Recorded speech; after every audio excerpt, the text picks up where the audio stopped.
Welcome back to The Deep Dive, the show that's all about giving you the insights you need to be truly well-informed. Today we're diving into something we all encounter, often without a second thought: taking a pill.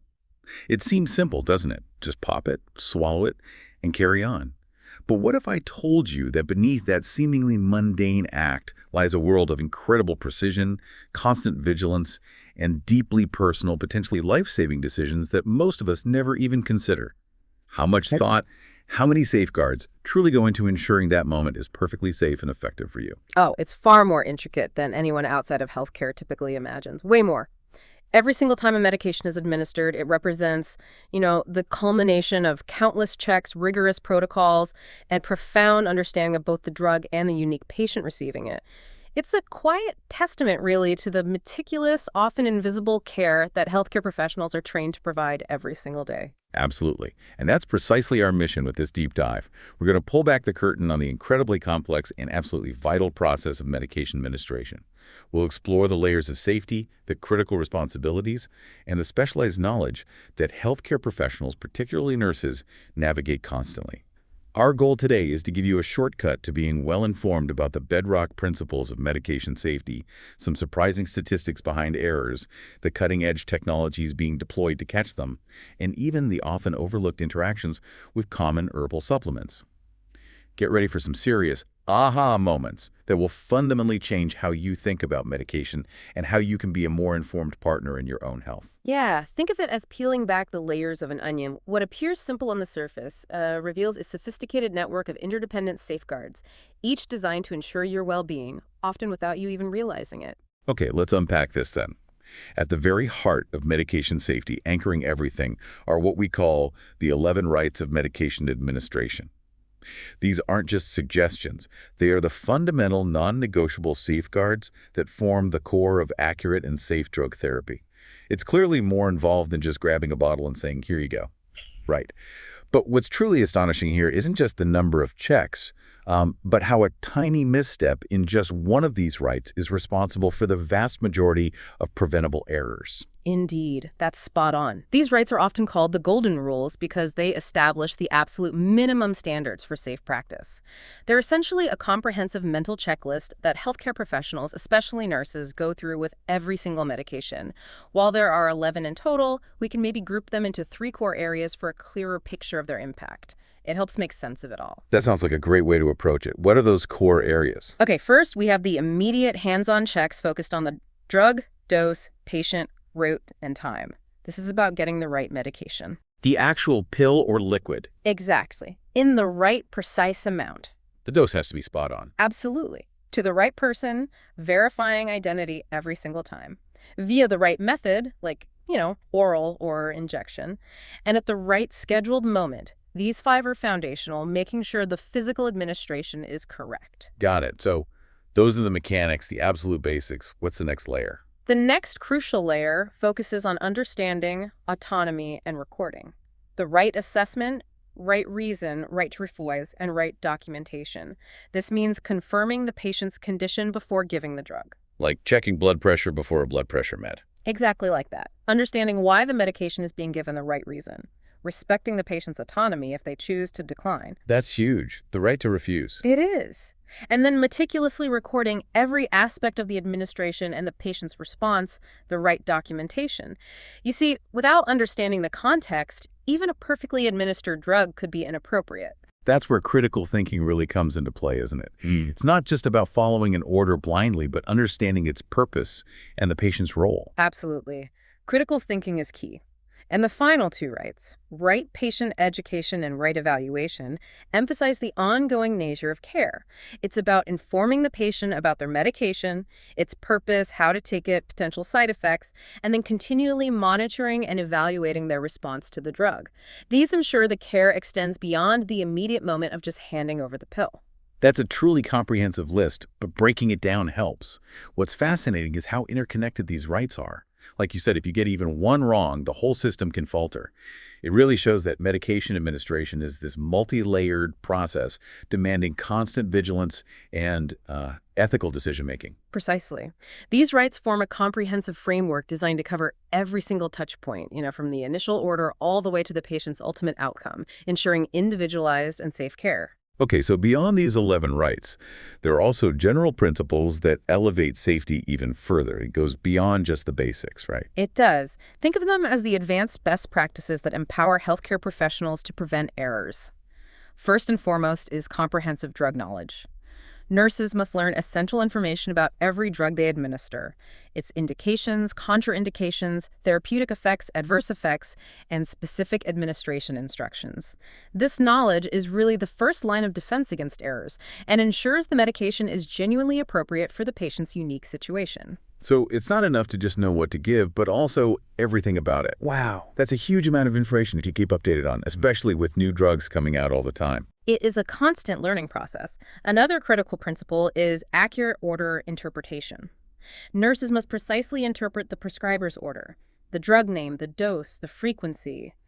A critical safety measure here is that if any information is unclear or if the drug seems inappropriate for the patient's condition, the nurse must question the prescriber. No question about it. And for verbal or telephone orders, there's a specific protocol. Nurses are required to write down the order, read it back to the prescriber for confirmation. The readback. That's it. Yeah. And then obtain a countersignature later. This readback is a vital error prevention step that prevents miscommunication. I can totally see why that's so important. Mishearing something in a busy, noisy environment could have massive implications. Absolutely. And closely related is label vigilance. This means meticulously reading drug container labels for the drug name and concentration. Many medications are available in different dosage forms and concentrations, and using the incorrect one can be dangerous. This is particularly important because of the danger of look-alike, sound-alike drugs. Oh yeah, those sound scary. They can be. Where similar names can easily lead to error, it requires meticulous checking, often, 3 times before administration. Okay, here's where it gets really interesting, and frankly, a bit chilling. A simple abbreviation could have catastrophic consequences. We're talking about approved abbreviations and the Joint Commission's Do Not Use list. This is a prime example of how language itself can be a hidden hazard. It's huge. Healthcare professionals must use only approved abbreviations. The Joint Commission maintains a do not use list of abbreviations that are commonly misinterpreted and have led to serious errors. For example, U for units. While it can be easily mistaken for a 0 or a 4, IU for international units might look like IV or 10. QD for daily can be confused with quid, which means 4 times daily. Quad for every other day can be read as quid too. And critically, MS is extremely dangerous because it could mean either morphine sulfate or magnesium sulfate. Wow, 2 very different drugs. Profoundly different effects. This isn't just about hospital jargon. It's a stark reminder that even a misplaced letter or a commonly used shortcut can transform a life-saving drug into a dangerous one. It's like a hidden language barrier with life or death stakes. Wow, that is a stark reminder of how language and notation really, really matter in healthcare. As a listener, understanding this list means you can potentially spot a danger. Even as a patient advocating for yourself or a loved one, you could ask, could you spell that out for me, please? Exactly. Empowering yourself. Another key principle is dosage calculation accuracy. Now, while technology like infusion pumps and the expertise of pharmacists have decreased the need for complex manual calculations by nurses sometimes, You still need to check it. they still must assess dosage accuracy. For medications with a narrow safety margin or potentially serious adverse effects, especially children's dosages, insulin, and heparin, a second healthcare professional, another nurse usually, should always double-check calculations. It's a critical backup system. That's a great example of a built-in redundancy, a backup plan for safety. Smart. Precisely. And all of these checks are wrapped into ensuring correct procedures and techniques during administration. This includes everything from choosing the right injection site using anatomical landmarks, to following manufacturer instructions for IVs, and maintaining sterile techniques for injectables and eye medications. Most importantly, it involves constantly validating patient context and verification understanding, their diagnoses, allergies, contraindications, any new symptoms that might be adverse effects, their ability to swallow, and verifying their identity multiple times, checking identification bands before administering any medication. Okay, to bring this to life, let's consider our clinical application example. We have Jacqueline Baranski, who's on her first postoperative day after a total abdominal hysterectomy. She's taking lithianopil for blood pressure, estradiol for hormones, and receiving morphine via patient-controlled analgesia PCA pump, plus heparin subcutaneously to prevent clots. How would a nurse weave these rights and general principles into her daily care? Sounds like a lot happening at once. It is a lot, but for Mrs. Baranski, the nurse would be applying these principles almost subconsciously, but with extreme vigilance. Before giving her lisinopril, the nurse would perform the right assessment by checking her blood pressure. Is it appropriate to give it now? For the estradiol, they'd ensure it's the right drug and right dose. Before administering the heparin subcutaneously, they'd verify the right patient using two identifiers like her ID band and asking her date of birth. When teaching Ms. Baranski how to safely use her PCA pump, that's right patient education, making sure she understands it. After she uses the PCA, the nurse would perform the right evaluation to see if her pain is relieved and check for adverse effects of the morphine, like respiratory depression. The heparin requires the right route, subcutaneously, not IV or IM, and right time, likely every 12 hours, to maintain its effect consistently. Every single interaction, every medication given, is an opportunity to consciously or unconsciously run through these fundamental checks, ensuring individualized, safe care for Ms. Baranski. Okay, that brings us directly to the legal responsibilities in medication administration. Nurses, while empowered to give medication, also bear a significant legal burden, right? Absolutely. It's a huge responsibility. Registered and licensed practical nurses are legally empowered by state nurse practice acts to administer medications ordered by licensed prescribers. This power, however, comes with a critical responsibility. They are legally accountable for safe and accurate administration. This means a nurse can be held liable for not giving a drug that was ordered or for giving the wrong drug or the wrong dose. What's crucial here, and this is really important, is that nurses are expected to have sufficient drug knowledge to recognize and question erroneous orders. So they can't just say, I was following orders. No, absolutely not. If, after questioning the prescriber and seeking information from authoritative sources, like drug references, the nurse still deems an order unsafe, they must refuse to give the drug. A physician's erroneous order does not excuse the nurse from legal liability. This is a very high bar for professional practice, truly emphasizing the nurse's role as the last line of defense for the patient. That is a staggering level of individual responsibility. It's not just about following orders, it's about critical thinking and, frankly, having the courage to speak up when something seems wrong. Exactly. Courage and knowledge. This critical duty also extends to actions delegated to other staff. Nurses are liable for mistakes made by inadequately prepared individuals, like, say, nursing assistants, if the task was delegated improperly. The broader responsibility for preventing medication errors is often called pharmacovigilance, which involves continually monitoring patient responses, both therapeutic and adverse effects, and teaching patients how to safely administer medications themselves. Guidelines often highlight tools like pre-filled syringes, barcodes, special tubing connectors for different routes, and proper labeling as essential for preventing errors.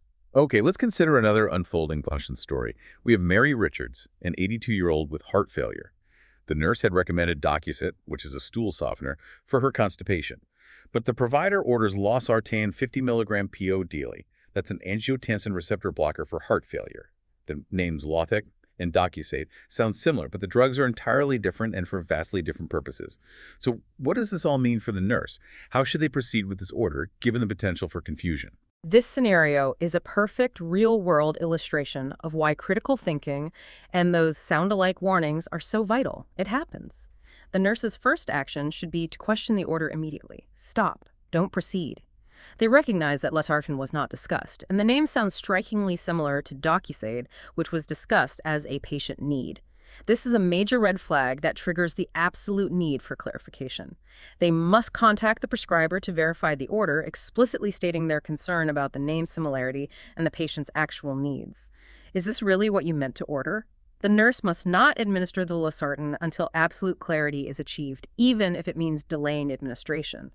This is exactly where that legal and ethical responsibility translates into potentially life-saving action. That's a powerful example. It really highlights the nurse's role. Now let's talk about medication errors themselves and their prevention, because this is truly a systemic challenge with alarming consequences. It is, and the scope of the problem is sobering, unfortunately. Reports from the Institute of Medicine, IOM, way back in 1999 estimated that between 44,000 and 98,000 deaths occur annually in the U.S. due to medical errors, and a significant portion of those are medication errors. Not many, still. Those were the estimates then, and while systems have improved, errors still happen. A later 2004 IOM report specifically linked extended working hours for nurses to an increased risk of medication errors. Fatigue plays a role. The consequences of these errors are severe: serious illness, prolonged hospitalization, needing additional treatment, and even death. Common errors include incorrect doses, not giving an ordered drug or giving an unordered drug. Certain drugs are considered high-risk offenders, frequently associated with errors in adverse drug events, ADEs, such as insulin, heparin, a blood thinner, and warfarin, another blood thinner. The risk significantly increases with polypharmacy. Which is when a patient is taking multiple medications. Exactly. Common in older adults especially. So it's not just a rare occurrence. It's a systemic, widespread issue. What exactly defines an adverse drug event, or ADE, and how do we learn from them? Good question. Adverse drug events, or ADEs, are defined as injuries resulting from medication use. It's about harm to the patient. Now, medication errors may or may not lead to actual injury, but even those that don't, often called near misses, provide crucial data for risk management and prevention strategies. A near miss is invaluable because it's a chance to intercept and fix a potential error before harm occurs. Think of it like a safety drill that reveals a flaw without anyone getting hurt. It's an opportunity to learn and implement new safeguards. This is why reporting is so critical. Every error, every near miss is data that helps improve the system. Like the historical issue with heparin labeling similarity that led to patient deaths that resulted in changes in medication labeling to prevent recurrence. Where do these errors typically originate? Is it just at the point of administration when the nurse gives the drug? No, that's a common misconception. Medication errors can occur at any step in the drug distribution process: prescribing by the doctor or provider, transcribing the order, if it's handwritten, for example, dispensing the medication from the pharmacy, and finally, administering it by the nurse. Many people are involved, and each step or person represents a potential point of error or, crucially, a potential point of prevention. Numerous organizations like the IOM, AHRQ, the Joint Commission, ISMP, and NCCMP are actively involved in developing recommendations and strategies to prevent these errors. To track these, the National Coordinating Council for Medication Error Reporting and Prevention, or NCCARP, developed an index, like a scale from A to I, for categorizing errors by severity. Category A is just circumstances that could cause an error, while Category I means the error contributed to a patient's death. This system helps healthcare institutions understand where their vulnerabilities are and target specific prevention strategies. Okay, let's talk about the practical systems and transformative changes being implemented in healthcare facilities to actively prevent errors. What's really making a difference on the ground? What are we seeing? Well, two of the biggest game changers have been computerized provider order entry, or CPOE, and barcode medication administration, or BCMA. With CPOE, prescribers type medication orders directly into a computer system. This drastically reduces errors associated with illegible handwriting and erroneous transcription or dispensing. It's much safer. It's widely recommended now as the preferred method for ordering medications. Right, gets rid of the infamous doctor's scribble. Barcoding, I imagine, takes that digital accuracy right to the patient's bedside. Exactly. Barcode medication administration, BCMA, which the FDA started requiring back in 2004 for most medications, brings technology directly into the hands of the nurse at the patient's bedside. The nurse scans the barcode on the drug label, then the patient's identification band, which has their medication record info embedded, and finally their own personal ID badge. A wireless computer network processes this information, providing an immediate error message or sounding an alarm if a wrong drug or wrong time is about to be administered, like, warning, wrong medication. It also automatically records the administration on the Electronic Medication Administration Record, the EMR. Studies have shown a significant decrease in medical errors with BCMA, though it's important to note that wrong time errors can still sometimes occur, partly because scanning everything does take a bit more time. Yeah, that's an interesting trade-off between speed and accuracy. Always a balance. It is, and it's something healthcare systems are constantly working to optimize, maybe with things like workstations on wheels, to bring the tech closer. These technologies are part of broader point-of-care systems that use barcode scanning to verify the 11 rights directly at the bedside. Another critical change we already touched on is limiting the use of problematic abbreviations. Writing out units or daily instead of risky shortcuts like U or QD is a simple yet profoundly effective safety measure. Just spelling it out. It keeps coming back to clarity and removing ambiguity, doesn't it? It really does. And a final, incredibly important transformative change is medication reconciliation. This is a crucial process designed to avoid errors like omissions, duplications, dosing errors, or drug interactions that often happen when a patient transitions between different care settings. Like going from the ER to a hospital floor or going home. Exactly those times. Admission, transfer, discharge. It involves obtaining a thorough medication history of all drugs prescriptions, over-the-counter medications, vitamins, and herbal supplements, comparing this list to any new orders, resolving any discrepancies with the provider, and providing an updated, accurate list to all providers and, importantly, to the patient upon discharge. It's like a comprehensive medication inventory at these critical transition points. That sounds like a monumental task, tracking everything down, but absolutely essential for continuity of care and preventing potentially dangerous mix-ups. I've also heard a lot about adverse drug reactions in specific populations, like older adults. Yes, research definitely highlights this for vulnerable populations, especially the elderly. A 2017 meta-analysis reviewing studies on hospitalized patients over 60 found an average hospital admission rate of nearly 9% just due to adverse drug reactions, or ADR. 9%, wow. Yeah, it's significant. NSAIDs, non-steroidal anti-inflammatory drugs like ibuprofen were the most frequent cause. But other common culprits included beta blockers, antibiotics, oral anticoagulants like warfarin, digoxin for heart failure, ACE inhibitors, opioids, and others. Renal failure, kidney problems, was a significant ADR in many studies, and female patients seemed to be at higher risk in a notable number of the studies reviewed. This raises an important question then. How does this data inform our practices, especially for vulnerable populations like the elderly? What should a listener, maybe someone caring for an elderly loved one, take away from this? This data is absolutely critical for shaping clinical practice and informing patients and families. It tells us that for elderly patients, we need even greater vigilance because their bodies often process medications differently, slower metabolism, reduced kidney function, and they are frequently on multiple drugs. That polypharmacy issue again. If you're caring for an older adult, you should be acutely aware of the potential for ADRs, especially with these high-risk drugs we mentioned. Always, always discuss all medications, including OTCs and supplements, with their healthcare providers. Monitor closely for any new or worsening symptoms, and understand the importance of kidney function tests and medication safety. This reinforces the need for that thorough medication reconciliation, especially for older adults, and empowers you, the listener, to ask informed questions like, why is this medication necessary? What side effects should I watch for? Could any of these interact? Okay, let's circle back to Miss Baranski, our post-op patient. Her morphine PCA cartridge is empty and needs changing. What are the nurse's specific legal responsibilities when changing an opioid medication like morphine? And what nursing interventions prevent medication errors in this specific high-stakes situation? Right. Changing an opioid medication like morphine involves specific and strict legal responsibilities because it's a controlled substance. The nurse must comply with all institutional policies and legal regulations for dispensing and recording these drugs.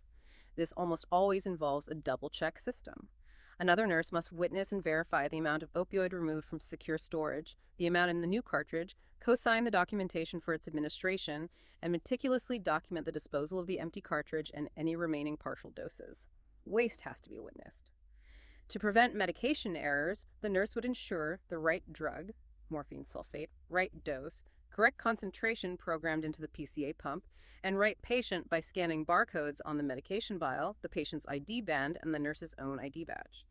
They'd also perform the right assessment of Mrs. Baranski's pain level and, crucially, her respiratory status before and after the change, as morphine can slow breathing. And, of course, ensure right documentation of the entire process, including those co-signatures for the controlled substance count. These interventions are tightly controlled to prevent diversion, misuse, and dosage errors for a high-alert medication, where even a tiny mistake can have severe consequences. That's a really clear picture of the immense responsibility involved there. Okay, now, let's move into the blueprint for care. The medication orders themselves. What information absolutely must be included on an order for it to be considered safe and complete? Medication orders are the absolute foundation of drug therapy, and they must be precise and unambiguous. Required information includes the patient's full name, the drug name, preferably the generic name to avoid confusion with brand names, the dose, the route, like PO for oral, IV for intravenous, the frequency, like daily or every 6 hours, the date, the time the order was written, and the prescriber's signature or electronic verification. Having all this complete information helps prevent errors. And critically, if a nurse cannot read an order, maybe due to handwriting, or suspects it's erroneous or inappropriate for the patient, they must question it before administering the drug. This is a non-negotiable safety step. Stop and clarify. Okay, so we've got the order. It's clear and complete. Now let's talk about the incredible diversity of drug preparations and dosage forms. It's definitely not just pills, is it? Oh, far from it. Drug preparations and dosage forms vary widely based on the drug's chemical characteristics, its intended use, and the route of administration needed. Systemic drugs, which affect the entire body, can be liquids for oral use or sterile liquids for injection, tablets, capsules, suppositories, transdermal patches that stick on the skin, or even specialized pump delivery systems. With oral forms, most tablets and capsules dissolve in the stomach and are absorbed in the small intestine. But some are enteric-coated. What does that mean exactly? It means they have a special coating that prevents them from dissolving in the acidic environment of the stomach. They pass through the stomach intact and dissolve later in the more alkaline intestine. This is often done to avoid gastric irritation or to protect a drug that would be destroyed by stomach acid. Others are specifically formulated for sublingual, under the tongue, or buccal, placed in the cheek administration, for rapid absorption directly into the bloodstream, bypassing the digestive system initially. Okay, and here's where it gets really interesting, especially for patient safety at home, and where many people could inadvertently make a dangerous mistake. These controlled release formulations, CR, SR, XL, what's the deal with those? This is a truly critical point, yes, and it's one that every listener should understand because the risk is significant if handled incorrectly.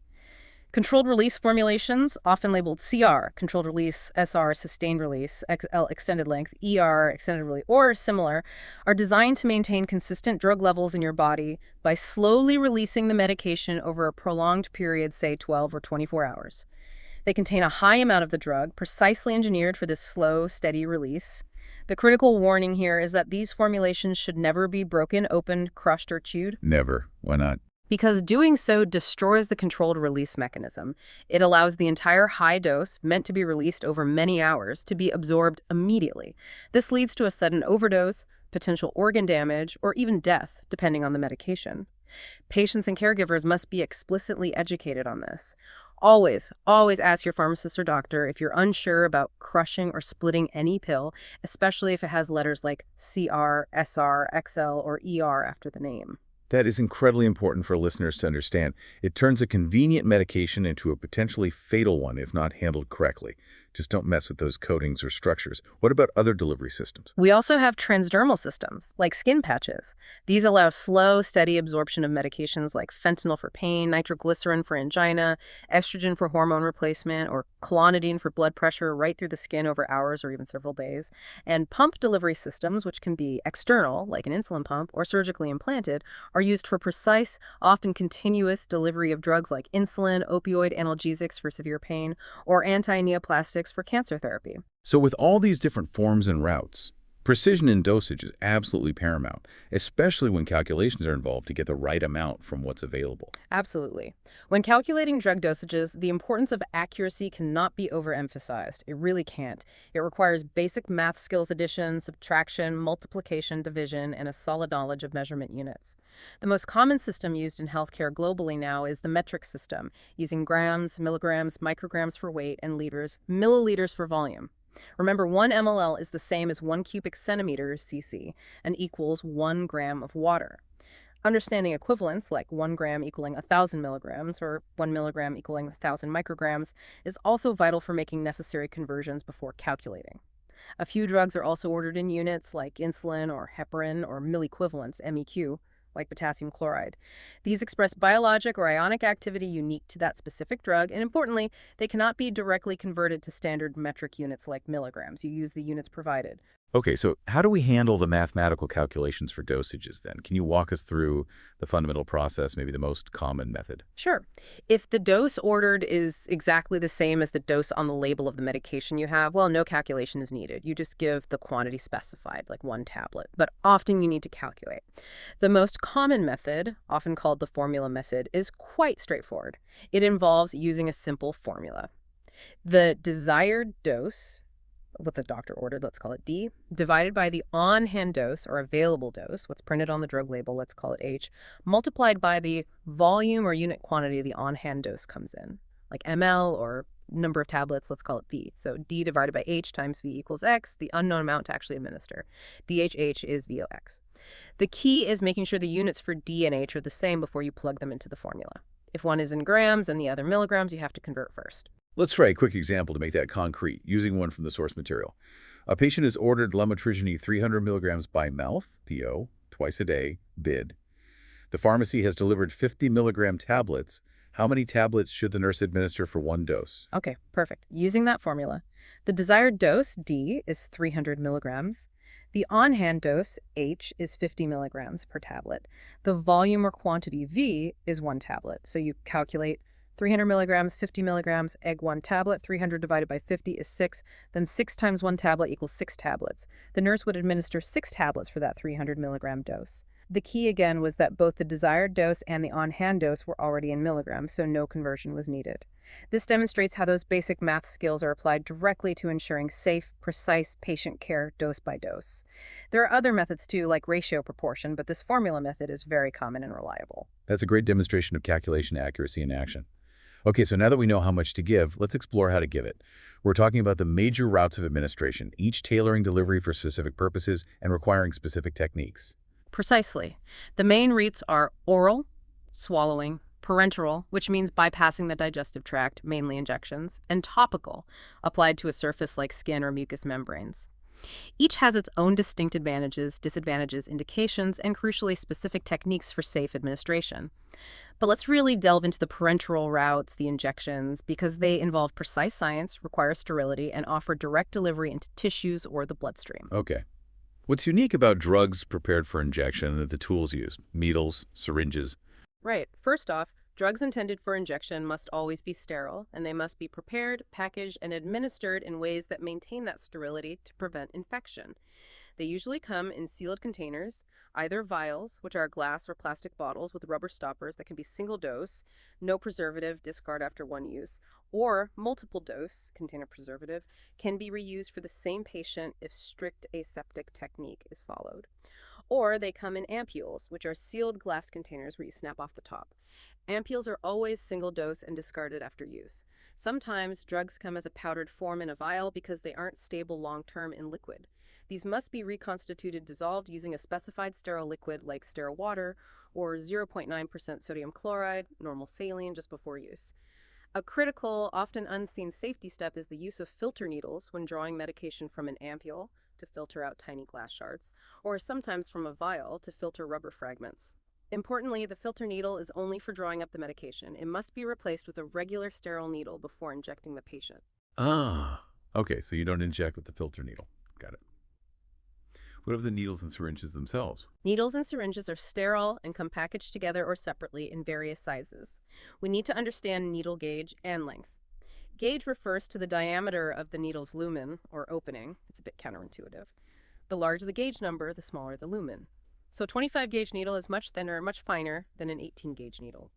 The right gauge and length are precisely chosen based on the route, sub-Q, IM, 5E, the viscosity or thickness of the medication being injected, and the patient's size, muscle mass, amount of subcutaneous fat.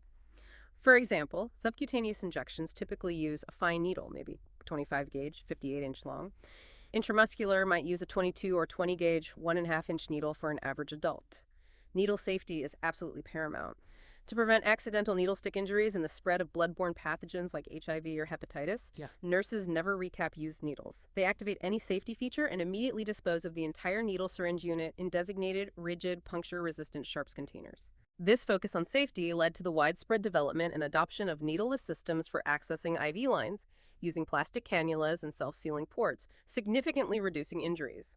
Syringes also come in various sizes like 3 milli, 5 milli, 10 milli. Two special types are crucial. Insulin syringes are calibrated specifically in units, for example, 100 units per ml, and must only be used for measuring and administering insulin, never any other drug. Using an insulin syringe for another med or another type of syringe for insulin is a serious error risk. Tuberculin syringes are narrow, 1 ml capacity syringes marked in hundredths of an ml, designed for giving very small, precise doses of any medication, often used for pediatric doses or skin tests. Okay, that distinction for insulin syringes is vital. Where do we typically inject these medications? Are there preferred anatomical sites for different types of injections? Yes, absolutely. Specific sites are chosen to optimize absorption and minimize risk to nerves, blood vessels, and bone.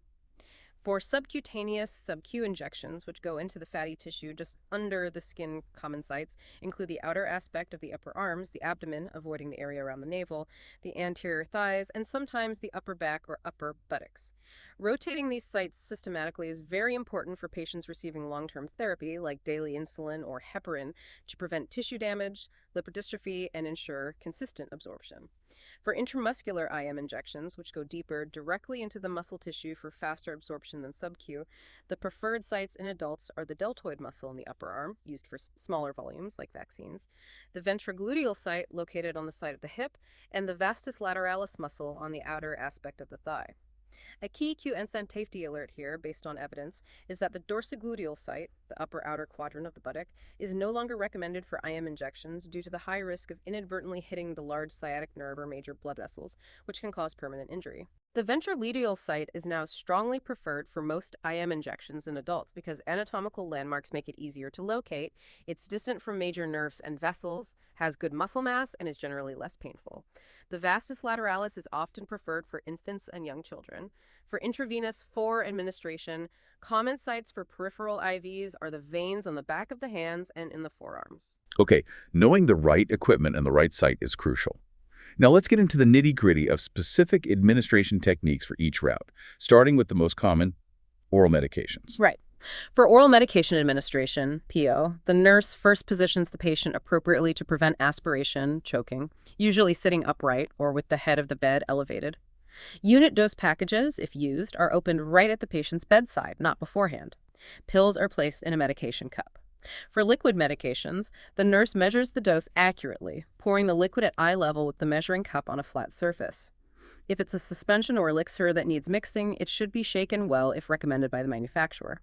Timing matters too, administering with or without food as indicated for best absorption or to minimize stomach upset. For infants and young children, liquid meds are often given using an oral syringe or dropper placed inside the cheek to make swallowing easier. And importantly, oral meds are held, and the prescriber notified if the patient is NPO, nothing by mouth, actively vomiting, heavily sedated, or unconscious and unable to swallow safely. Makes sense. What about patients who can't swallow but have feeding tubes, like an NG tube or a G tube? How do meds get administered then? Good question. For nosogastric, NG, or gastrostomy G-tube administration, liquid medications are always preferred if available, as they pass through the tube easily. If pills are the only option, they must be crushed thoroughly into a fine powder, except, and this is critical again, for any enteric-coated or extended-release formulations. Those must never be crushed, as we discussed. Crushing them destroys their special properties and can lead to dose dumping and toxicity. The crushed powder is then dissolved completely in about 30 milliliters of water. The procedure involves checking tube placement, often by aspirating stomach contents and checking pH, flushing the tube with water before giving the bed to ensure it's clear, instilling the dissolved medication usually by gravity flow using a syringe barrel, and then flushing the tube again with about 50 milliliters of water to ensure the entire dose is delivered into the stomach and to prevent the tube from clogging. If the tube is connected to suction, it's usually clamped for at least 30 minutes after medication administration to allow time for absorption. Okay, clear process there. Moving to injections, specifically subcutaneous, sub-Q. What's the technique? For subcutaneous medication administration, only sterile drug preparations labeled for this route are used. A fine gauge needle, like 25 gauge, and short length, like 58 inch, is typical. The nurse selects an appropriate site, considering patient preference, the drug being given, some are more irritating, and visually inspecting the skin for bruising or lumps. They rotate sites for long-term therapy like insulin, often using a documented rotation pattern. The site is cleansed with an alcohol wipe and allowed to dry. For the injection itself, the nurse might gently pinch a fold of skin or tighten the skin, depending on patient size and site. The needle is inserted quickly and firmly at either a 45-degree or 90-degree angle, depending on the needle length and amount of subcutaneous tissue. Once the needle is in, the skin fold, if used, is released. Now, there's been some debate over aspiration pulling back slightly on the plunger after needle insertion to check for blood return before injecting. For subcutaneous heparin and low molecular weight heparins, aspiration is never recommended because it can increase bruising. For vaccines given sub-Q, the CDC no longer recommends routine aspiration. However, some sources suggest aspiration should still be considered for other sub-Q meds if accidental injection into a blood vessel would be particularly dangerous or significantly alter the drug's absorption or effect. So it's not a universal never aspirate rule for all sub-Q meds, but it's definitely not done for heparin or vaccines. The medication is injected slowly, the needle removed quickly, and gentle pressure applied with gauze. But avoid rubbing, especially after heparin. Okay, that clarifies the aspiration debate a bit. What about intramuscular injections? What's the technique there? For intramuscular IM medication administration, again, only IM-labeled sterile drug preps are used. If mixing is required, like reconstituting a powder, instructions must be followed carefully. The needle size needs to be appropriate for muscle tissue. Usually a 1.5-inch needle for most adults, though length varies based on patient size. Could be shorter for children or very thin adults, longer for obese patients. The gauge is typically 22 gauge for most meds, maybe a larger 20 gauge for very thick, viscous medications. The nurse selects an appropriate site, ventrogluteal preferred, vastus lateralis, or deltoid for small volumes, using anatomical landmarks precisely to locate the muscle and avoid nerve vessels. They visually inspect the site, rotate sites if injections are frequent, and avoid areas with bruising, lumps, or inflammation, or the arm on the affected side of a mastectomy. The site is cleansed with alcohol. For the injection, the skin is usually tightened or held taut. The needle is inserted quickly and smoothly at a 90-degree angle directly into the muscle. Aspiration practices for IM injections have also evolved. While traditionally taught, routine aspiration is not consistently recommended by all guidelines, like the CDC for vaccines anymore, though some institutions or specific drug guidelines may still require it. The medication is injected slowly to allow muscle absorption, the needle withdrawn quickly, and pressure applied. Okay, let's apply this again. Miss Baranski's post-op pain isn't controlled by her oral Vicodin, and the provider orders IM ketorolac, Cordal, an NSAID pain reliever. The order is 15 milligram IM now. The available vial contains 30 milligrams per 1 ml. What is the proper procedure for giving this IM injection, and how much ketorolac should be administered? Okay, first, the calculation for the dose. Desired dose is 15 milligrams. On-hand dose is 30 milligrams and 1 LML of Elam. So 15 milligrams, 30 milligrams. 1 LML equals 0.5 milligram. The nurse needs to draw up and administer 0.5 milliliters of ketorolac. The proper procedure would involve 1. Performing the rites, verifying right drug, ketorolac, right dose, calculate 0.5 milliliter. Right patient, Ms. Baranski using 2 identifiers. Right route, IM. Right time, now. Right reason, uncontrolled pain. 2. Selecting an appropriate IM site, likely the ventrogluteal muscle, using correct anatomical landmarks. 3. Drawing up 0.5 milliliters of ketorolac from the vial using sterile technique, possibly chaining the needle after drawing up if policy dictates. 4. Cleansing the selected site with alcohol and allowing it to dry. 5. Inserting the needle swiftly at a 90-degree angle into the muscle. 6. Injecting the 0.5 milliliters of medication slowly. 7. Withdrawing the needle quickly and applying gentle pressure with gauze. 8. Disposing of the needle syringe safely in a sharps container. 9. Documenting the administration, drug, dose, route, site, time, and Ms. Baranski's response to the medication, including pain level reassessment later. Excellent breakdown. And then there's intravenous administration, which feels like the most direct and potentially the most complex and high-risk route. It often is, yes, because you're administering it directly into the bloodstream, so effects are rapid and there's less room for error. For intravenous IV medication administration, only IV-labeled drug preparations can be used. Compatibility is key. Drugs must be compatible with the IV fluids they might be mixed with or infused alongside, like normal saline or 5% dextrose. Drugs are generally prepared just before use to maintain stability. And it's absolutely critical to never give oral formulations intravenously. This is a potentially fatal error, as oral liquids are not sterile and contain ingredients not safe for IV use. Oral liquid syringes for children often have special tips that won't connect to IV tubing to prevent the specific error. Sterile technique is paramount throughout preparation and administration. Manufacturer instructions for mixing, diluting, and infusion rates must be followed precisely. Powdered drugs must be completely dissolved, sometimes using a filtered needle for aspiration, then switching needles. Expiration dates checked. If adding medication to an IV bag, it must be labeled clearly. Patient name, drug, dose, date time mixed, expiration, preparer's initials, and the bag inverted gently to mix. There are three main methods for giving IV meds. 1. 4V injection, 4V push or bolus. Direct injection of a concentrated dose into the vein, usually through an injection port on existing IV tubing or an intermittent infusion device like a saline lock. This is often done slowly, sometimes over several minutes, to prevent dangerously high peak blood levels and adverse effects. 2. Intermittent infusion, for example, IV piggyback or IV PB. Smaller volumes of diluted medication, like 5100 milliliter, infused over a short period, like 30-60 minutes, at scheduled intervals, often prepared by the pharmacy, connected as a secondary line to a primary IV or infused directly into an intermittent device which needs routine flushing with saline or sometimes heparin per policy to maintain patency. 3. Continuous infusion. Medications mixed in large volume IV fluids like 500 ml or 1000 ml, infused continuously over several hours or even days. Provides greater dilution, reducing toxicity and venous irritation. Wow, lots of options there. What about the equipment specific to IVs? Catheters, pumps? Yes, nurses must be familiar with 5E catheters, knowing gauge length, how to insert, secure, monitor the site for irritation like phlebitis or infiltration, and knowing when to remove them. Electronic infusion devices, often called 5E pumps or smart pumps. These pumps are essential for setting and controlling precise flow rates, m-hour, ensuring steady drug administration, which is especially valuable for pertinent medications, children, or critically ill patients.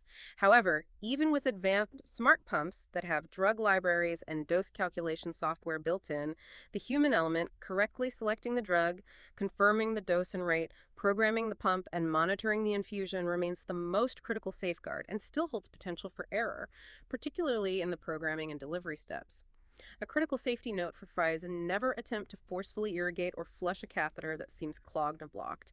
Doing so could dislodge a clot and send it into circulation, risking serious complications like a pulmonary embolus, heart attack, or stroke. Needleless systems are now standard practice to decrease needle stick injuries when connecting tubing or syringes to 5E ports. And choosing the right vein, the right site for an IV is also crucial, isn't it? Absolutely. Site selection principles for peripheral RVs generally dictate starting at the most distal, farthest from the body's suitable location, usually in the non-dominant arm if possible. This conserves more proximal veins for future use if needed. Veins on the back of the hand and in the forearm are often used.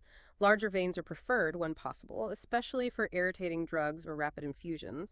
Sites to generally avoid include the antecubital vein, the crook of the elbow, as movement can dislodge the catheter or impede flow, veins over or very close to joints, and the inner aspect of the wrists where nerves are close to the surface and insertion can be more painful. A critical safety note: never perform venipuncture or insert 4Vs in the foot or leg veins of adults unless specifically ordered by a physician in an emergency due to the high risk of thrombophlebitis and other serious complications. Sites should be rotated regularly, often every 72 and 96 hours per guidelines, or sooner if complications arise, for patients needing long-term 4D therapy as venous irritation increases with duration. General principles for ongoing 5E denistration include ensuring the IV line is patent, open and functioning correctly, monitoring the site frequently for signs of complications like infiltration, fluid leaking into tissues, extravasation, infiltration of a drug that damages tissue, or phlebitis, vein inflammation. Maintaining sterility of all components is vital. Flushing 4-tubing catheter between administering incompatible medications is essential to prevent interactions.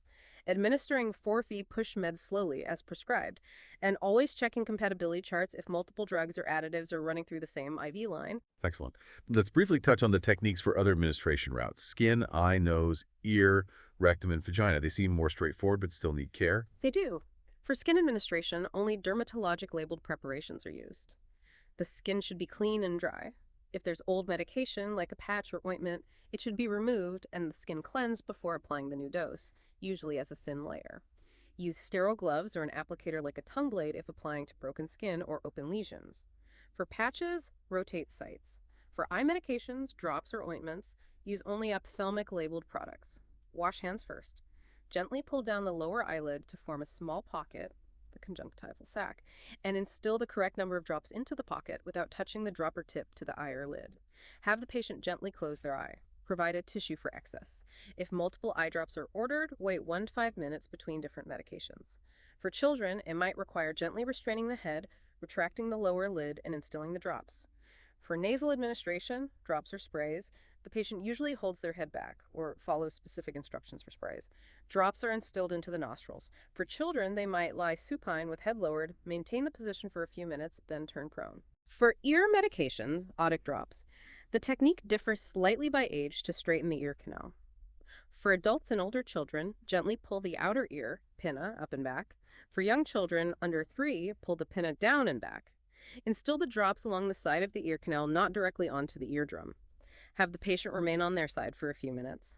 For rectal administration, suppositories, use lubrication and wear a glove or finger cot. Gently insert the suppository, rounded end first, the length of the finger, about 1 inch for adults, placing it next to the mucosal wall, not into feces.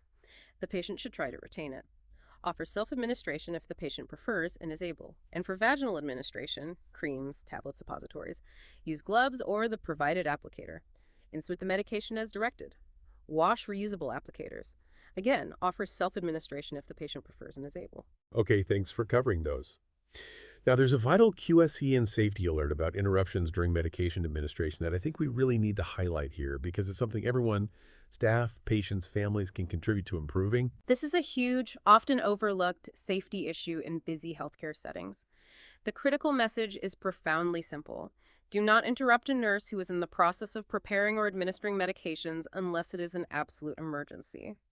Research has found that a high percentage of medication administration episodes have at least one procedural error, and if nurses were interrupted during the process, errors occurred significantly more often.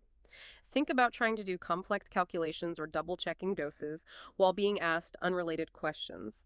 Common distractions identified in studies included fatigue, trying to resolve other urgent patient issues simultaneously, environmental noise, even hunger.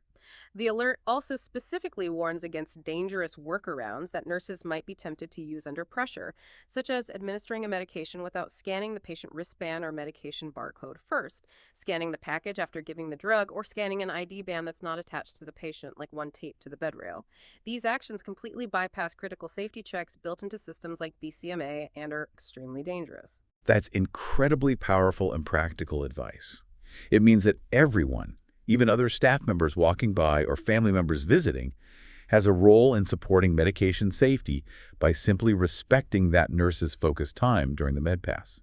If you see a nurse deeply focused on that medication card or at the bedside with meds, maybe hold your non-urgent question. Give them that space to concentrate. Exactly. Creating a culture that protects that concentration is vital for safety. So we've covered the rules, the calculations, the routes, the techniques, the safety systems. Now let's talk about the overarching framework that ties it all together. The nursing process and drug therapy. How does this systematic approach apply here? The nursing process is essentially the backbone of nursing care. It's a systematic, organized way healthcare professionals plan and provide individualized patient care. It's a continuous cycle comprising assessment, nursing diagnosis, which the source notes is omitted from its detailed focus but is part of the traditional process, planning goals, interventions, and evaluation. Think of assessment and intervention as the action phases, and planning and evaluation as the thinking or reflecting phases. At its core, it's about a constant feedback loop to ensure the patient's care is effective, safe, and tailored to their specific needs and responses, especially concerning medications. Okay, let's start with assessment because that's always the starting point, and as you said, it's ongoing. What should a listener know about this crucial first step, especially when it comes to medications? Assessment is all about gathering comprehensive data about the patient and the factors that will affect their drug therapy. This involves observing and interviewing the patient and their family, performing a physical assessment like listening to lungs, checking vitals, and reviewing medical records, labs, diagnostic tests, provider notes. Critically, for medication safety, it includes obtaining a thorough medication history. This isn't just asking, what meds do you take? It involves structured questions covering all medications currently and recently used. Prescriptions, name, dose, frequency, why they take it, how long, any side effects, any difficulties taking it, do they ever miss doses? Non-prescription or over-the-counter OTC meds, same details. Social drugs, like alcohol, caffeine, nicotine, any illicit substances. And importantly, any herbal preparations or dietary supplements they use. Names, doses, frequency, reason for use, perceived effectiveness, any adverse effects. Key areas also include the patient's knowledge about their current drugs, any potential teaching needs, previous allergic reactions, what exactly happened, their ability to communicate or swallow, and any underlying pathologic conditions, especially liver or kidney disease, that might influence how their body handles drugs. This initial assessment provides baseline data, and its ongoing nurses assess with every patient contact, monitoring for therapeutic effects and adverse effects. For you, the listener, this means being prepared to share a complete, honest list of everything you're taking with your healthcare providers. That information is absolutely fundamental to your safety. Don't hold back thinking something isn't important. That comprehensive medication history sounds vital. Once that detailed assessment is done and the goals for therapy are set, that leads us directly into interventions, putting that plan into action. What does that involve with drug therapy? Interventions encompass all the planned nursing activities performed on the patient's behalf. This includes actually administering the medications safely using all the principles we've discussed, monitoring the patient closely, but also broader actions like promoting adherence and problem-solving issues related to the medication regimen. And a massive, absolutely central part of interventions, especially for drug therapy today, is patient and caregiver teaching. Since most medications are ultimately self-administered by patients at home, empowering them with the knowledge and skills to do so safely and effectively is essential. The nurse assesses the patient's learning needs. What do they already know? What's new? Are they overwhelmed? Their ability to manage the regimen. Can they read instructions, remember schedules, open bottles, give themselves injections? And then develops an individualized teaching plan. Good teaching aims to decrease anxiety, provide positive reinforcement, proceed slowly with essential information first, allow time for questions, and use both verbal and written instructions in clear, simple language, minimizing jargon. Key teaching points include the drug name, generic and trade, purpose, expected effects, how and why to take it, managing common minor adverse effects, recognizing and reporting serious ones, and developing a convenient routine to promote adherence. The importance of adherence taking medications exactly as prescribed is constantly emphasized, as common errors at home include taking incorrect doses, taking meds at the wrong times, forgetting doses, and stopping medication too soon, like antibiotics. The source material also gives some really extensive practical guidelines for teaching patients about safe and effective use of prescription medications that seem valuable for all of us to hear. Can you highlight some key takeaways? Yes, they are really useful guidelines for anyone taking medication. Key points include: use medications cautiously, only when necessary. Try non-drug measures first when appropriate. Never take leftover medications or drugs prescribed for someone else. Critically, inform all your healthcare providers about all the drugs you take, prescriptions, OTCs, and herbal supplements. Maintain an updated list and bring it to appointments. Take medications exactly as prescribed, dose, duration. Notify your provider if you're unable to for some reason. Report any problems or unexpected effects promptly. Keep follow-up appointments for monitoring, visits, lab tests. Try to fill prescriptions at the same pharmacy if possible, as they can help cross-check for interactions. Report all allergies and wear a medical identification if you have serious allergies or conditions. Ask specific questions about new meds. What is its name? Why am I taking it? How and when do I take it? And for how long? Are there food-drug interactions? What side effects might occur? What should I do if I miss a dose? Can I get a written information sheet? Store medications safely, out of reach of children. Never call medicine candy. Always consult your doctor, pharmacist, or nurse before adding any new OTC drugs or herbal supplements to your regimen. Inform them about conditions like diabetes, kidney or liver disease, and if you are pregnant or breastfeeding. Develop a routine for taking meds. Take them in a well-lighted area. Read labels carefully. Don't take meds if you're not fully alert or can't see clearly. Most tablets capsules should be swallowed whole. Always ask before splitting or crushing, especially those controlled release forms. Take oral meds with plenty of water, 6 to 8 ounces, while sitting or standing. Take meds at evenly spaced intervals if required, like antibiotics. If you miss a dose, usually take it if remembered fairly soon. Omit it if it's almost time for the next dose. Never double up doses. Measure liquid meds accurately with calibrated devices, oral syringe, medication cup, not household spoons. Follow specific instructions for inhalers, eye drops, skin meds. Report any new symptoms that arise after starting a medication. Store meds properly. Cool, dry place, original container. Discard outdated meds safely. That's a fantastic checklist for prescription meds. And there are similar guidelines for over-the-counter medications too, right? Because people often assume OTCs are completely harmless, which isn't always true. That's a very dangerous assumption, yes. For over-the-counter OTC medications, patients must be taught to read product labels very carefully, active ingredients, warnings, directions, doses, use a magnifying glass if needed. Ask the pharmacist if anything is unclear. They should not take OTCs for longer durations or in higher doses than recommended on the label. Understand that not all OTCs are safe for everyone. Check contraindications, especially if you have conditions like high blood pressure, heart disease, or diabetes. Consulting a healthcare provider or pharmacist before taking OTCs if you're already on prescription medications is essential to avoid potential drug interactions. Specific precautions include things like avoid alcohol with OTCs that cause drowsiness, antihistamines, cough remedies, sleeping pills. Don't mix OTC sleeping aids with prescription sedatives. Always ask before taking aspirin or NSAIDs if you're on anticoagulants, blood thinners. Don't take laxatives if you have unexplained stomach pain, nausea, or vomiting. Avoid certain nasal decongestants like pseudoephedrine if you have high blood pressure. Some alternatives like loratadine are safer. Store OTCs safely like prescriptions. Check expiration dates. Be cautious with OTCs during pregnancy breastfeeding and follow age limits for children. Measure liquids accurately and don't assume an OTC that was safe for you years ago is still safe if your health conditions have changed. That's an enormous amount of crucial information, all part of the teaching intervention phase. So after all this assessing, planning, and intervening, how do we know if it's all actually working? How does evaluation fit in? That's where evaluation comes in. It closes the loop. Evaluation involves determining the patient's response in relation to those stated goals and expected outcomes that were set during the planning phase. Was the medication effective? Were adverse effects avoided or managed? Is the patient adhering to the regimen? Some outcomes, like pain relief after an analgesic, can be evaluated relatively quickly. Most, however, like managing chronic conditions, hypertension, diabetes, require longer-term monitoring and evaluation. Evaluation techniques include direct observation, like watching a patient use an inhaler, interviewing the patient and family about their experience and any problems, checking medical records like medication administration records for adherence, vital signs, diagnostic test results like blood sugar or blood pressure readings. The nurse is constantly assessing progress toward desired outcomes.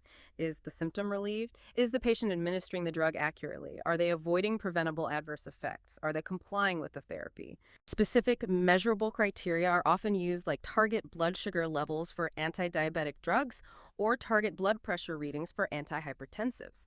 It's a continuous process of checking if the plan is working and adjusting as needed. It sounds like a really dynamic, constant feedback loop, always refining care as you go based on the patient's response. This all makes me think of evidence-based practice, or EBP, and how crucial that must be to elevating care through research, rather than just doing things the old way. Exactly. Evidence-based practice, EBP, is absolutely fundamental to modern, high-quality nursing care. It's defined as a conscientious, explicit, and judicious use of current best evidence in making decisions about the care of individual patients. It means integrating the best available scientific evidence from systematic research with the nurse's clinical expertise and, importantly, the patient's preferences and values. EBP fundamentally rejects the idea of, well, that's the way we've always done it here, as sufficient rationale for any aspect of nursing care.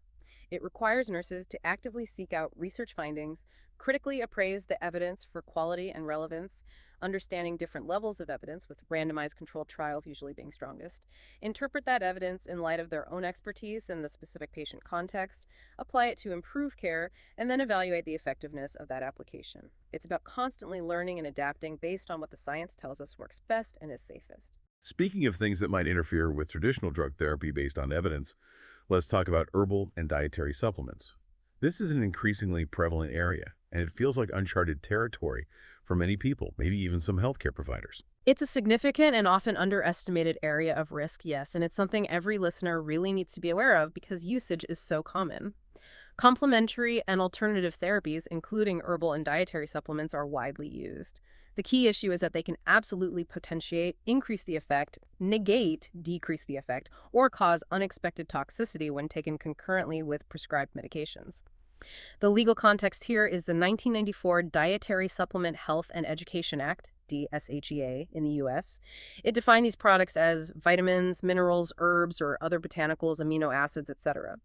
Under DSHEA, these products can be labeled with structure-function claims about their possible effects on the body, like it supports immune health, but they cannot legally claim to diagnose, prevent, mitigate, treat, or cure specific diseases unless they have gone through the rigorous FDA drug approval process, which most have not. This is a key distinction from pharmaceuticals.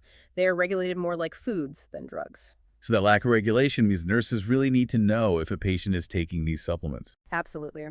The nurse's role is crucial here because patients often don't volunteer this information, assuming natural means safe or irrelevant. Nurses must proactively ask about and know about a patient's supplement use to provide safe care. Even back in 2005, the Institute of Medicine recommended integrating information about complementary and alternative medicine, including supplements, into health professional curricula because usage was growing so rapidly, often linked to beliefs about health enhancement, memory improvement, or pain relief. More recently, in 2018, the FDA specifically warned again about the increased risk of drug interactions with herbal supplements, highlighting that they can affect the absorption, metabolism, distribution, or excretion of prescribed medications. For instance, the well-known example is St. John's wort, often used for mild depression. If combined with a prescription selective serotonin reuptake inhibitor, SSRI, antidepressant, it can lead to a potentially life-threatening condition called serotonin syndrome due to excessive serotonin activity. That sounds like a really serious potential concern. What are the major concerns, the key takeaways for nurses and for listeners regarding these supplements? Based on the source material, there are 5 major concerns that are crucial for everyone to understand regarding herbal and dietary supplements. 1. Safety concerns. First, many products may simply not be safe because their active ingredients and the effects those ingredients have on humans are often unknown or unproven. Worse, some products have been found to be contaminated with harmful substances like heavy metals, lead, mercury, pesticides, or even undeclared prescription drugs like Viagra in some natural sexual enhancement products or non-prescription drugs. Also, the amount of the active ingredient, if known, is often not standardized, meaning the dose can vary wildly from batch to batch or between manufacturers. 2. Delayed conventional treatment. This is a big one. Supplement use can unfortunately deter patients from seeking timely, appropriate diagnosis and treatment from a licensed healthcare provider for potentially serious conditions. Relying solely on an unproven supplement might allow a disease to progress and become much harder to treat effectively with conventional medicine later on. 3. Dangerous drug interactions. As we mentioned, supplements can significantly decrease the therapeutic effects of essential prescription drugs, making them less effective, or, conversely, increase their adverse effects or toxicity. St. John's wort is notorious for interacting with many drugs, like blood thinners, birth control pills, heart medications. Several other herbs, like ginkgo, garlic, ginger, and ginseng, can affect blood clotting and pose risks if taken with anticoagulant or antiplatelet drugs like warfarin or even aspirin. 4. Insufficient research. Despite marketing claims, most herbal products lack sufficient rigorous, large-scale, long-term scientific study in humans to confirm their safety and effectiveness for specific conditions. Studies that do exist are often small, short-term, may lack proper controls, and often don't use standardized ingredients, making results difficult to interpret or rely upon. 5. Patient non-disclosure. This is perhaps one of the most significant barriers to safety. Many patients simply do not tell their doctors, nurses, or pharmacists about the supplements they are taking. They might think it's not important, that it's natural, so it must be safe, or perhaps they fear disapproval. But this lack of disclosure means healthcare providers cannot anticipate or manage potential dangerous interactions. If your doctor doesn't know you're taking it, they can't protect you from potential harm. That last point is really, really key for our listeners. It's not about getting judged. It's about your safety. If you're using supplements, tell your doctor, tell your pharmacist, tell your nurse. That's a huge takeaway. Precisely. Be open and honest. Nurses and patients alike need to seek information about supplements from authoritative, objective sources like the National Institutes of Health's Office of Dietary Supplements or reputable drug information databases, not just rely on product labels, advertisements, or personal testimonials online. While some supplements are very commonly discussed, like black cohosh for menopause symptoms, ginkgo biloba for memory, St. John's wort for depression, garlic for cholesterol, valerian for sleep, they all carry potential concerns regarding interactions, side effects, and lack of definitive proof for effectiveness and safety. Remember, natural does not automatically mean safe. Okay, let's bring Ms. Baranski back one last time to tie this together. She's post-hysterectomy, taking estradiol for hormone replacement, but is experiencing hot flashes. A well-meaning friend suggests she try black cohosh, an herbal supplement, instead of her prescribed estradiol. What crucial information should the nurse teach Ms. Baranski regarding using black cohosh for menopause, especially concerning interactions or safety in her specific situation? This is a very realistic scenario. The nurse should first acknowledge Mrs. Baranski's friend's suggestion respectfully, validating her interest in exploring options. Then they would need to provide careful education. The nurse would explain that while black cohosh is commonly marketed and used by some women for menopausal symptoms like hot flashes, its active ingredients aren't fully understood, its long-term effects are largely unknown, and it's not as rigorously studied or regulated for safety, efficacy, and consistent dosing as her prescribed estradiol. The nurse must emphasize that natural doesn't mean safe, and that black cohosh could potentially interact with her other prescribed medications, perhaps her lisinopril for blood pressure, or maybe even affect liver function, which could be important given she just had surgery. Although direct interactions with her specific meds might not be strongly documented, the potential exists due to the lack of comprehensive study. Crucially, Ms. Baranski needs to understand the importance of informing all her healthcare providers, especially her prescribing doctor, about any supplement she considers taking before she starts taking it. This allows them to assess potential risks in the context of her overall health, her recent surgery, and her existing medication regimen. The nurse would strongly advise Ms. Baranski against simply substituting her prescribed estradiol, which has known benefits and risks managed by her doctor, with an herbal supplement without first having a detailed discussion with her doctor about the potential risks and benefits and whether it's appropriate or safe for her specifically. It's about informed decision-making with her healthcare team. That's invaluable advice, really reinforcing the importance of being an informed, active participant in your own healthcare and having those open conversations with your providers. #tag outro. Wow, what a journey we've been on. We've just navigated the incredibly intricate landscape of medication safety, haven't we?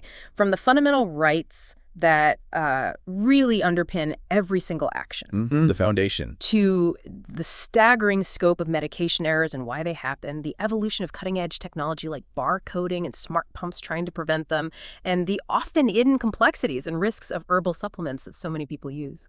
Yeah, this deep dive truly highlights that medication administration isn't just a task. It's a really complex, multi-layered process demanding constant vigilance, sharp critical thinking, ethical decision-making, and just a profound respect for patient safety at every single step. It's a critical, ongoing act of care that touches essentially every patient at some point. And what's fascinating here, I think, is how critical thinking and ongoing learning are not just academic exercises for nurses and pharmacists, but actual life-saving skills in real-world patient care. It really underscores the immense expertise and responsibility that healthcare professionals bring to every interaction, acting as your crucial safety net. Absolutely. Every single medication administration is an opportunity to uphold these standards, to apply that knowledge and vigilance, ensuring the best possible outcome for the patient. So here's something for you, our listener, to think about. Next time you or a loved one receives medication, maybe in the hospital, maybe picking it up from the pharmacy, what questions might you ask now that you're armed with this deeper understanding of the safeguards and the science involved? How can you become a more active and informed partner in your own healthcare journey, helping to ensure that those rights are always upheld for you? Be curious, don't hesitate to ask questions, and be engaged in your health decisions. Your vigilance, combined with the tireless work and expertise of healthcare professionals, is a truly powerful force for safety. Well said. Thank you for joining us on this deep dive. We really hope you walk away feeling not only better informed, but truly empowered about your own health and medications. Until next time, stay curious.